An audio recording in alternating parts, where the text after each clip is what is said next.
একাদশীর দিনে অনুমোদিত খাদ্য তালিকা। এই ভিডিও দেখার পরে আপনাদের আর কোনো প্রশ্ন থাকবে না যে একাদশীর দিনে কি খাওয়া যাবে এবং কি খাওয়া যাবে না।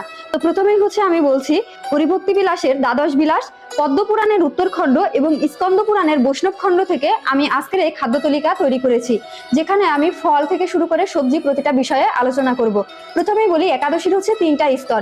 প্রথম স্তরে যেটা নির্জলা, অর্থাৎ কোনো প্রকার জল গ্রহণ করা যাবে না ঠিক পারণের সময় পর্যন্ত। দ্বিতীয় স্তর সজলা বা সফলা, অর্থাৎ এইখানে আপনি ফল এবং জল দুটোই গ্রহণ করতে পারবেন। এবং তৃতীয় স্তরে গিয়ে বলা হয়েছে সুফলা, অর্থাৎ এইখানে গিয়ে আপনি ফল এবং সবজি সহকারে দুগ্ধ জাতীয় খাবার যা যা একাদশীতে খাওয়া যায় সেগুলো গ্রহণ করতে পারেন।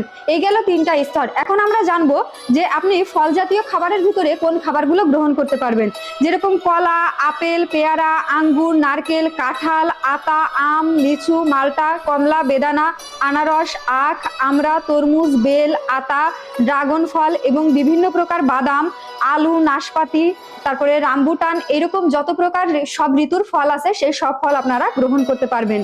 এবং কন্দমূল জাতীয় হিসেবে বলা হয়েছে, কন্দমূল বা মূল জাতীয় যে খাবারগুলো আপনারা গ্রহণ করতে পারবেন সেটা হলো শ্রীফলা বা পানি ফল এবং আলু এবং মিষ্টি আলু। এরপরে দুগ্ধজাত জাতীয় যে সকল খাদ্য আপনি গ্রহণ করতে পারবেন, দুধ, ঘি, দই, ছানা, পনির এবং মাখন, অর্থাৎ দুগ্ধজাত সমস্ত প্রকার দ্রব্যই আপনি এই দিন গ্রহণ করতে পারবেন। এবং শস্য জাতীয় বা খাদ্য শস্য জাতীয় যে খাবারগুলো আপনি গ্রহণ করতে পারবেন, সাবুদানা, টমেটো, তবে অনেকে টমেটো বর্জন করে কিন্তু আপনি চাইলে খেতে পারেন, এটা ফল হিসেবে গণ্য করা হয়। পেঁপে, ফুলকপি, কাঁচা কলা, কাঁচা হলুদ অনেকে ব্যবহার করে, অনেকে অ্যাভয়েড করে, সেটা আপনার ব্যক্তিগত বিষয়। তো এই খাবারগুলো আপনি চাইলে গ্রহণ করতে পারেন। এবং পানীয় হিসেবে গঙ্গা জল, বিভিন্ন প্রকার ফলের রস, নারকেলের জল এবং লাসি বা বিভিন্ন প্রকার দুধ জাতীয় দ্রব্য দ্বারা তৈরি শরবত।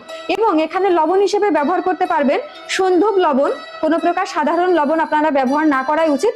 এবং কাঁচামরিচ ব্যবহারের ক্ষেত্রে হরিভক্তি বিলাসে বর্ণনা করা হয়েছে, দ্বাদশ বিলাসে, যে অতিরিক্ত টক, অতিরিক্ত ঝাল এবং অতিরিক্ত লবণ জাতীয় কোনো প্রকার খাবার খেতে নিষেধ করা হয়েছে।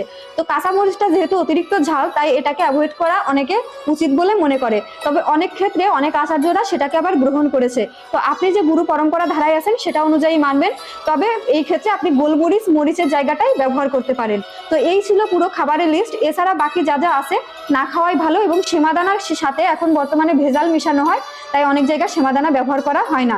এবং তেল হিসেবে আপনি বাদাম তেল, ঘি এবং সূর্যমুখী তেল ব্যবহার করতে পারবেন, এছাড়া আর কোনো কিছু ব্যবহার করতে পারবেন না। তো আশা করি পুরো ভিডিওটা আপনারা দেখবেন এবং বুঝতে পারবেন, আর ভিডিওটা শেয়ার করে সবাইকে অবগত করবেন।